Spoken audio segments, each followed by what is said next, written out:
Hello everybody. Welcome to English 101 with me, Dr. Aaron McCullough. In this video, I'll cover who I am and how to reach me, the structure of the course, and the goal of the course as I've designed it. General information about the course, as well as who I am and how I can be reached, can be found in the course syllabus. And in order to get to the syllabus, we'll just scroll down to the course syllabus schedule and instructor information module. We can click into that, click on syllabus and schedule for English 101 Writing 1. Then we'll click on the link to the syllabus, and there it is. As the syllabus says, I work at the Licking Valley campus in Cynthiana. That's where my office is. So if you come to any of our other three campuses to try to find me, I won't be there. But the good news is you can call me or send me an email. My email address is here on the syllabus, and so is my office phone number. That line goes straight to my desk, and you can call me almost any time. The best times to call me are here, listed here during my office hours. And if you call me during those times, I won't be at class. I probably won't be in a meeting, and you can expect that I'll pick up and talk to you. Of course, you can also message me using Blackboard, the Blackboard messaging service.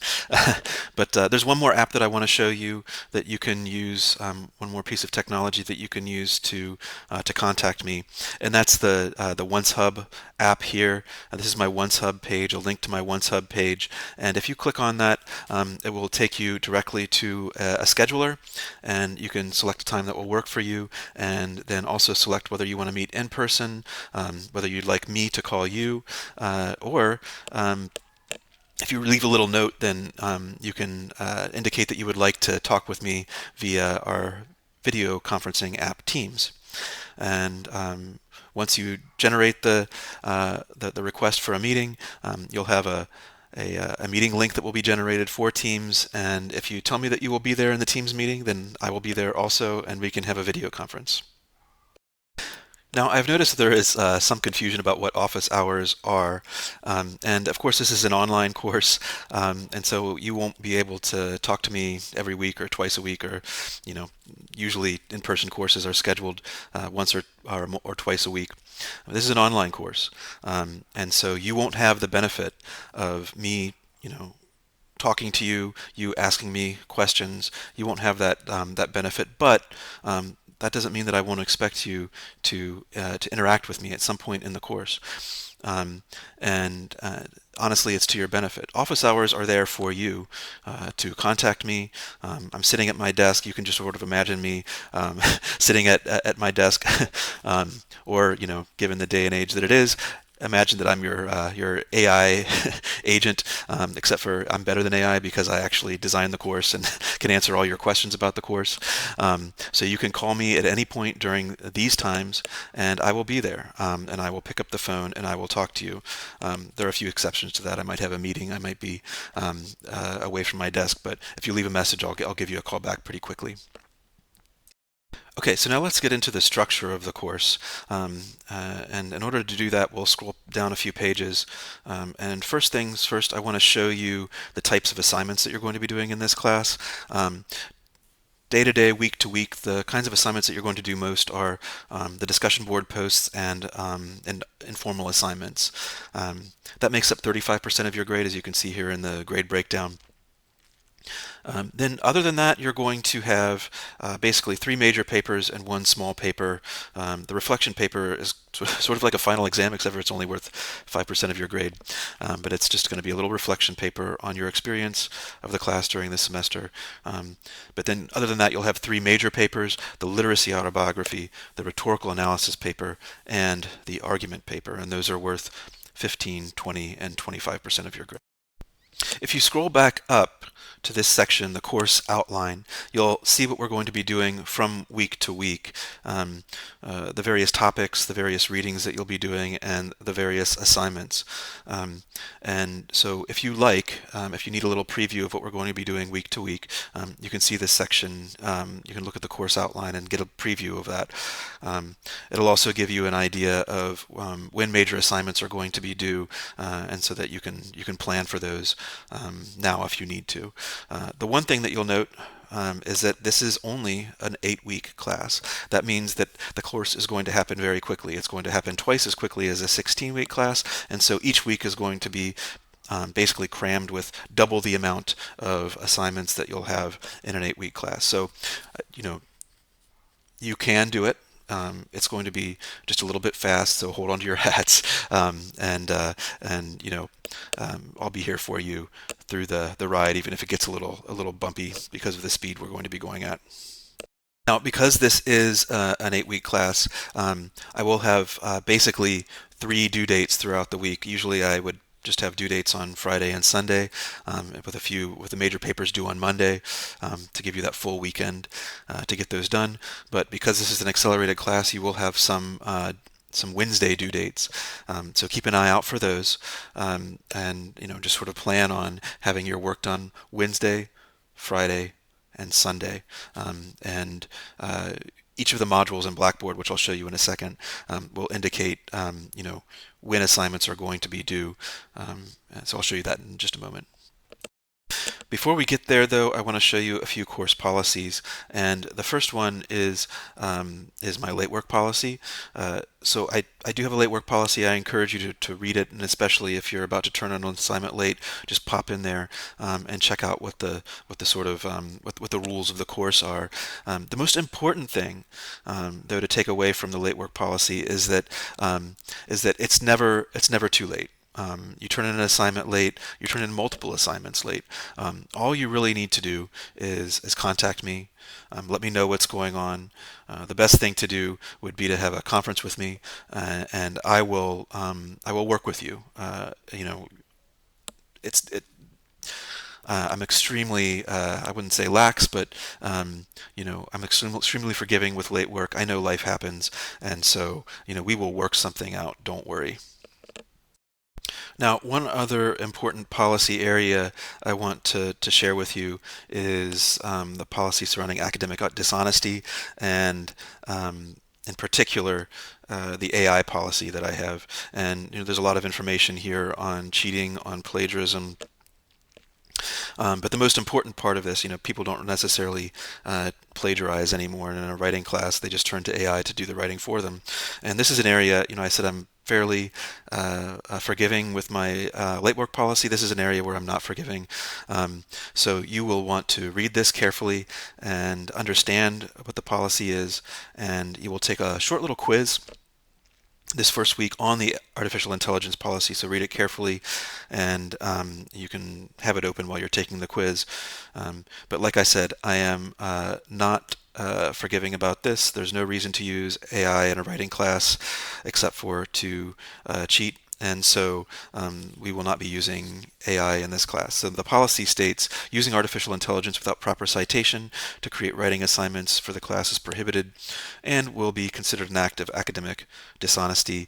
If you scroll down to the penalties here, note that you have basically 3 violations before you receive a grade of E for the entire class, and there are no exceptions to this.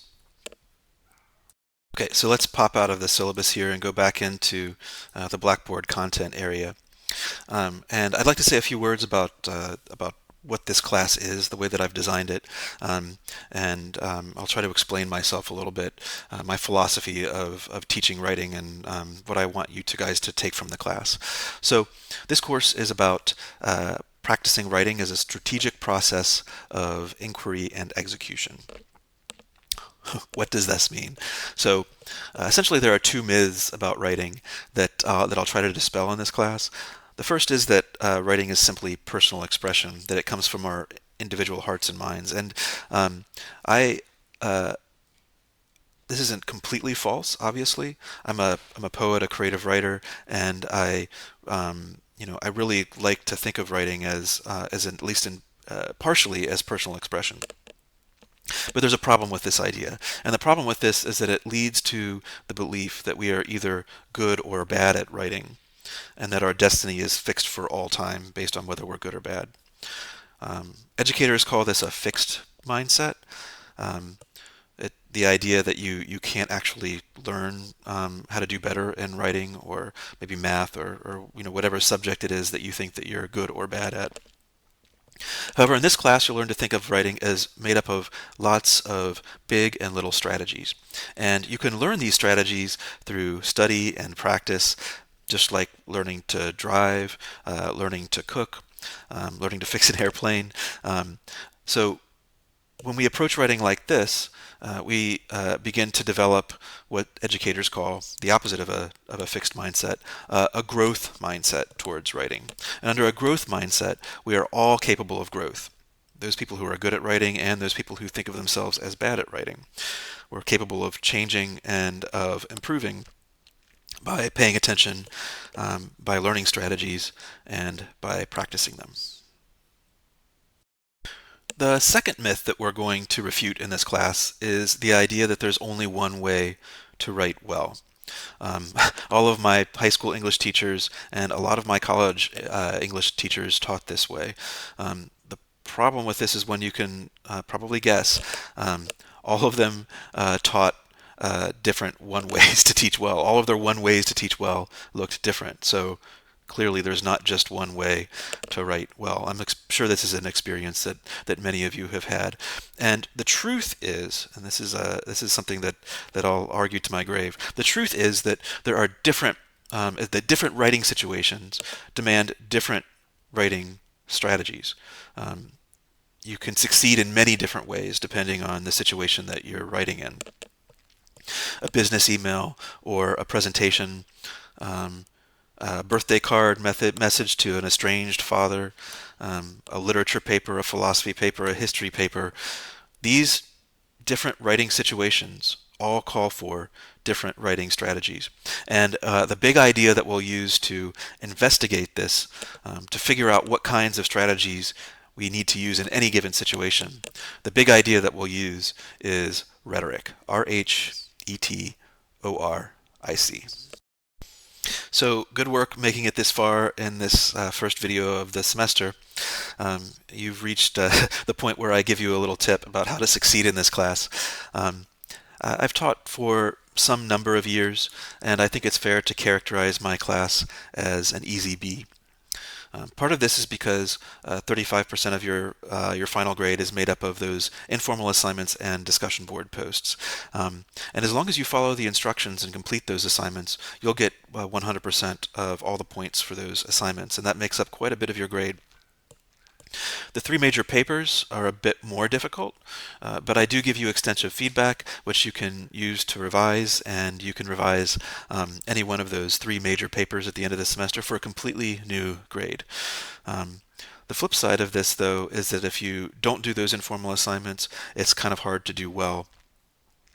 If you use ChatGPT, it's really hard to do well. If you use any AI program, it's really hard to do well. So, what I want to sort of encourage you to do is contact me. Don't use ChatGPT. That's a little mind worm I came up with for you guys. As I said, this is an intensive 8-week class, so if you find yourself falling behind, contact me and I will do everything that I can to help you. Okay, notice that I am here in the course content area of Blackboard, and this is really where the way that you should experience the class, the way that you should access assignments, instructions. I've noticed that some students like to go to the calendar part of the page and just click into assignments from there.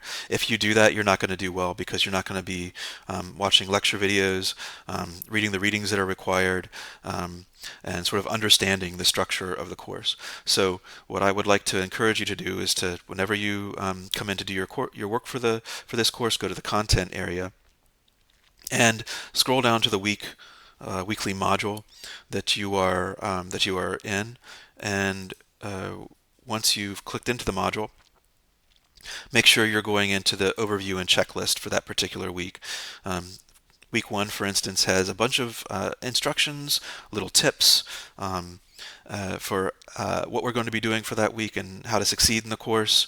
And then below that, it has a checklist, and this checklist lays out the order of assignments, readings, lecture videos that you should be doing, following that order for each week.